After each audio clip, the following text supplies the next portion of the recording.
The year was 1986 when Swedish couple Sigrid and Ingemar Eriksson visited Australia for the first time for a one-month holiday. As tourists, they instantly fell in love with all that Australia had to offer: the Australian people, the lifestyle, the incredible nature and wildlife, and of course the climate. As professionals, they were successful as entrepreneurs and company builders within the automotive industry. And before their semi-retirement in year 2000, they were awarded with the Royal Medal in Gold for outstanding entrepreneurship within the Swedish industry during a ceremony that took place at the House of Knights in the capital of Sweden, Stockholm. During their first visit in Australia, they were informed about a new large project aiming to develop an area at the mainland of the Whitsunday coast by Aqua del Rey. After travelling New South Wales, curious to find out more about this project, they visited Hamilton Island and then flew in from there to the project area where they met with one of the developers, Tom O'Flynn, a fantastic person with an impressive visionary view.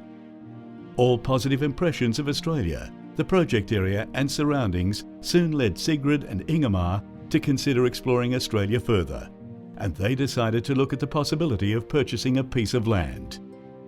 In their search for the right location for this dream project evolving, certain criteria also had to be fulfilled. They were such as close access to the beach, the marina, golf courses and restaurants. Further to that, they also valued closeness to airports, good community services and infrastructure as important components to be taken into consideration in finding the right spot. Finally, in 1987, a 5-piece acre of land was purchased, and as soon as they managed to find time from their quite busy daily work in Sweden, they engaged in the planning of what was to become their love project down under. In 1988, as one of the first steps in their landscaping process, 40 palms were brought in from Dent Island and planted at the property. The following year, the construction of the main building and work studio was initiated. This work, including the pool area, was completed in 1990. And at Christmas the same year, the first opening of Villa Simar took place, with family and friends from Sweden joining.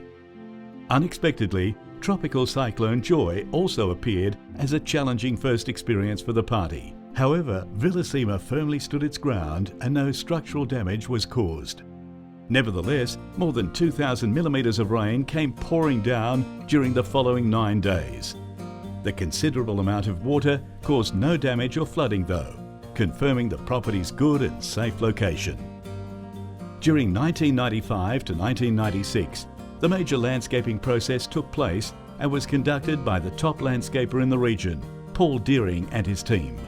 As a professional, Paul has an outstanding record of exclusive landscaping projects all over the region, including Qualia, a world-class luxury resort at Hamilton Island. Step by step, the garden evolved and emerged, and in 1998, a gazebo with surrounding areas was built, leading down to the jetty at Lake Simar.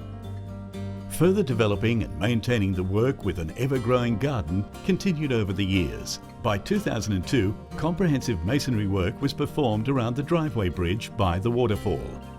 In 2004-2005, construction work around the duck pond was completed, including an entertainment area around a fireplace with a 35-metre square piece of stone artwork on the patio, crafted by Sigrid.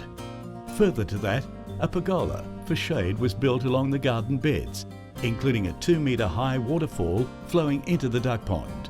In order to maintain sustainability to the garden, a new water system was developed and installed in 2007.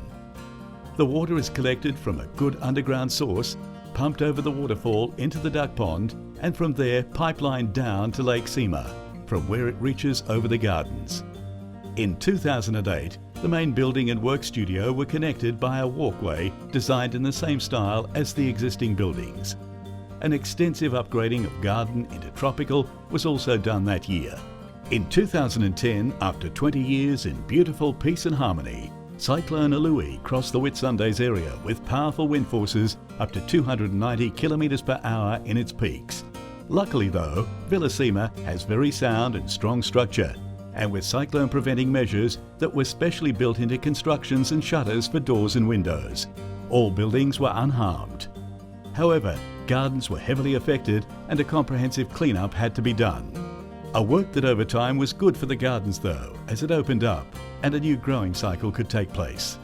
In 2012, to increase sustainability to the property, a large solar cell system was installed. The solar system basically produces all electricity required to maintain Villa Simar. The following year, 2013, focus was aimed on the main building, where a new 2-storey extension was built, allowing entertainment areas with an outdoor kitchen and spa positioning at the ground floor. On the first floor, a room with a panoramic view was built with a great outlook over the garden and Lake Simar.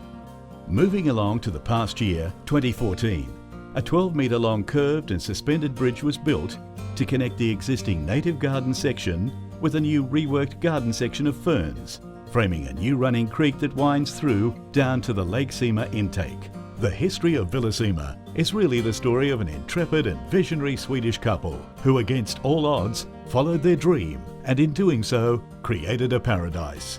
Villa Simar.